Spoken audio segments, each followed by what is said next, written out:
मानो तो मौज है, वरना समस्या तो हर रोज है। शमशान घाट रह गया है अब पीछे, अब हम घर वापस जा रहे हैं। तो राधा जी आपको कुछ हो ही नहीं रहा आज? तो कुछ भी नहीं हो रहा सर। तो आप तो एक ही दिन में ठीक हो गई? हाँ, एक ही दिन में ठीक हो गई। कितनी ठीक हो गई? तो लगता है 100% ठीक हो गई। 100% अपने हस्बैंड को नहीं बोलना है, नहीं तो वो कहेंगे सर आपने ठीक कर दिया, आप ये लो फीस आपकी 2 दिन की बात हुई थी, 1 दिन का घाटा लग जाएगा मेरे। ठीक है? क्या मेरा घाटा? नहीं घाटा नहीं लगेगा सर। मैं 2 दिन के लिए आई हूँ तो 2 दिन का ही करके जाऊंगी। 2 दिन के लिए आई हो या 3 दिन? 3 दिन के लिए। हाँ, तो 2 दिन का मेरा घाटा लग जाएगा ना, आज अगर 100% बोल दिया तो है। चलो कोई नहीं, मजाक कर रहा हूँ। आपको ठीक करना ही मेरा उद्देश्य था, वो आप हो गई हैं और ये आप अपनी शक्ति से ठीक हुई हैं। तो आपको कुछ गंदा मंदा कुछ लग ही नहीं रहा? नहीं लग रहा, अभी तो कुछ भी नहीं लग रहा। जहाँ पर अग्नि होता है ना, अग्नि सबसे ज्यादा शुद्ध होती है। तो जो ये शमशान घाट है वो तो सबसे पवित्र जगह है, सबसे शांत जगह वही होती है। यहाँ पर अगर कोई आए शाम सुबेरे तो उसका अहंकार नियंत्रण में रहता है, क्योंकि यहाँ हमें पता लगता है कि हम आखिर में शय क्या है। जो हमारा अहंकार कहता है कि मैं ये वो, मेरे पास ये प्रॉपर्टी, मेरे ये जानकार, सब पता लगता है कि सारे यहीं आ रहे होते हैं, कि देर सवेर यहीं आना है। तो इससे पहले जिंदा है ना, जिंदगी का मजा ले लो, वरना मर के यहाँ तो राख ही बननी है। हाँ, शीशा बंद कर लो, एसी चल रही है ना, शीशा बंद करो। एसी चल रहा है। हाँ, एसी चल रहा है ना। हाँ, तो आज मजा आया ना राधा जी? हाँ, तुम पहली बार आई हूँ शमशान घाट, कभी गई ही नहीं थी। नहीं, मेरी तरफ ना लेडीज नहीं जाते हैं ना, औरत लोग इधर नहीं जाते हैं, खाली जेंट्स लोग ही जाते हैं। हाँ, हमारे भी कम जाती हैं। अच्छा, अब तो थोड़ी बहुत नहीं जाती हैं ज्यादातर। हाँ, औरतों को मना ही है ना। हाँ, औरत लोग को मना ही है ना। ओ, धर्म के अलग अलग पंगे है ना। हाँ, होता तो कुछ भी नहीं है। औरत को ये भी कह दो कि तुमने मरना ही नहीं है, शमशान घाट में ही नहीं जाना है। प्रकृति के नियम तो भेद नहीं करते ना।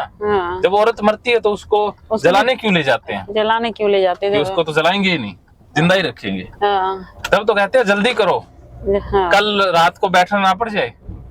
मरने के बाद सारे जल्दी करते हैं, घर में ही नहीं रखते हैं। नहीं रखते। इतना सब कुछ है ना, अपना घर है करोड़ों का। मरने के बाद घर वाले ही जल्दी करेंगे कि जल्दी करो, इसका रखने का फायदा नहीं है। अभी घर वाले ही कह देंगे जल्दी ले चलो इसको, जल्दी ले चलो। हाँ, तो देखो हम किस चीज पे इतराए ना। तो क्यों ना जिंदगी का मजा लें। आपने देखो कितने साल ऐसे ही व्यर्थ में गवा दिए। अब बाकी की बची हुई जिंदगी कैसे जीनी है? अब अच्छे से जीने हैं, खुशी से जीनी है। अब क्या क्या करोगी घर जाकर के? घर जाके सब कुछ अच्छा से मजा रहेंगे सर, कोई टेंशन फ्री रहेंगे। कोई भी आए जाए, लोग सब लोग घर आने से सोचते हैं ये आ जाएंगे तो साफ सफाई करेगी, कोई आते भी नहीं है घर। हाँ, घर में आप घुसने कहाँ देती हो? नहीं, घुसने के लिए मना नहीं, हम बोले कि आप लोग आइए, हम मना नहीं किया। हम माने हमको जब गंदा लगे आप लोग चले जाएंगे तो हम साफ कर लेंगे, लेकिन हम मना नहीं किए हैं सर किसी को। कि आप मेरे घर मत आओ। तो अब आपने साफ भी नहीं करना है, क्योंकि बाहर से जो आता है, पहली बात तो वो गंदा नहीं होता, ठीक है। और दूसरी बात कि हवा में सब चीजें पवित्र हो जाती हैं। इसका कोई एग्जांपल दीजिए ना, कैसे पवित्र हो पाता? हाँ, हवा से ऐसा होता है कि चंद्रमा पर हवा नहीं है तो कोई भी चीज वहां डिजोल्व नहीं होती है। तो पृथ्वी पर हवा है जो सब चीजों को डिकम्पोज कर देती है। जो आपने अभी पानी रखा है तो हवा से वो वाष्पीकरण होके उड़ जाएगा ना। और जो मिट्टी है वो किसी भी फॉर्म में है तो धीरे धीरे वो हवा से घर्षण से वो वापस मिट्टी में मिल जाएगी, ठीक है। जो दरखत हैं वो भी हवा के घर्षण से धीरे धीरे इसी में मिल जाएंगे ना। तो सारी चीजें मिट्टी से ही बनती हैं, मिट्टी में ही मिल जाएंगी, क्योंकि हवा ही है जो इसको बैलेंस में रखे हुए है। अगर हवा ना हो तो यहाँ ना कुछ नया पैदा हो ना पुराना नष्ट हो। जैसे चंद्रमा पर हवा नहीं है तो वहां कुछ नया पैदा ही नहीं होता ना। तो हवा ने जीवन संभव किया है, हवा ने ये परिस्थिति का जो सिस्टम है वो चलायमान किया है। तो जन्मदाता तो हवा ही है। हम मानते हैं कि हवा से ही सब कुछ हो रहा है। कंफर्म? नहीं आया इनको समझ। हाँ, इनको धीरे धीरे आता है ना। अब देखिए, कोई चीज गंदी होती है तो वो क्यों होती है? अब कोई भी चीज दो तत्व मिले तो उससे एक तीसरा तत्व पैदा होता है। जैसे गुड़ और अंगूर को मिला दिया जाए तो शराब बन जाती है, और दोनों तत्व अलग अलग हो जाएंगे धीरे धीरे तो वो चला जाएगा ना। तो ऐसे ही है कि दो जो तत्व मिले हुए हैं, चाहे पोटी में मिले हैं चाहे कहीं और मिले हैं, तो हवा से धीरे धीरे वो अलग हो जाएंगे और वो अपने हवा से अलग हो जाएंगे, अपने आप हवा अलग होंगे ना। कुदरती वो एटम, न्यूट्रॉन, प्रोटॉन गति करते रहते हैं ना। हाँ वो करते हैं। हाँ, तो अपने आप ही प्रक्रिया चलती रहती है। तो हवा उसमें एक संघटक है, एक घटक है कि जिसकी उपस्थिति में ये हो सकता है, उसकी अनुपस्थिति में नहीं होता ना।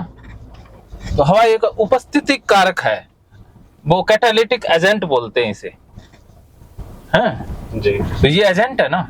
और हवा में हाइड्रोजन, जो ये सैनिटाइजर होता है, ये क्या होता है? ये एसिड ही होता है, नाइट्रिक एसिड होता है उसमें। जी। तो नाइट्रोजन तो हवा में पहले से ही है, हाँ। तो हवा से पहले ही शुद्ध हो गए ना। तो हाइड्रोजन गैस होती है, नाइट्रोजन होती है, ऑक्सीजन होती है। पानी भी तो गैसों से ही मिलके बना है, हाइड्रोजन से और ऑक्सीजन से। हाँ। तो हवा में तो पहले ही हाइड्रोजन ऑक्सीजन है, तो पानी तो हवा से ही बना है। तो बताइए, सारी चीजें हवा से ही तो पैदा हुई, हवा से शुद्ध हो रही है ना। आप माने ठीक है, हैं? थोड़ा थोड़ा आ रहा है। हाँ, धीरे धीरे आएगा ना, धीरे धीरे पूरा आ जाएगा,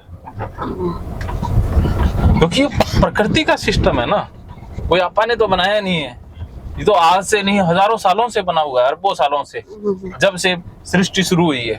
तो हमारा दिमाग तो 2-3 साल, 20 साल, 30 साल पुराना है। तो वो जो माने वो सच्चा है, या जो अरबों सालों की प्रकृति है वो सच है? जो हाँ, तो प्रकृति में तो सारी चीजें ही नॉर्मल रही हैं। तो अब हम अलग से सोचने वाले होते कौन है? तो अब हमें अपने इस छोटे से सोच के दायरे से बाहर आना है। ओके, और अब जिंदगी का मजा लेना है। कल पता नहीं है, हो ना हो, जिंदगी ऐसे ही चली जाएगी। जी लो जी भर के, जिंदगी यहाँ मजे लेने के लिए मिली है। नहीं तो फिर जैसे जैसे बुढ़ापा आएगा, बीमारियां लगेंगी, हम सोचेंगे कि काश हम जी पाते, तो वो काश मार देते हैं। ठीक है, ओके। तो अब हम घर पहुंच चुके हैं। तो कैसा लग रहा है राधा जी? ठीक, अच्छा ही लग रहा है अभी तो। हाँ, अब उतरना मत, मैं नीचे उतारूंगा तब उतरना। जी। तो मानो तो मौज है, वरना समस्या तो हर रोज हर रोज है।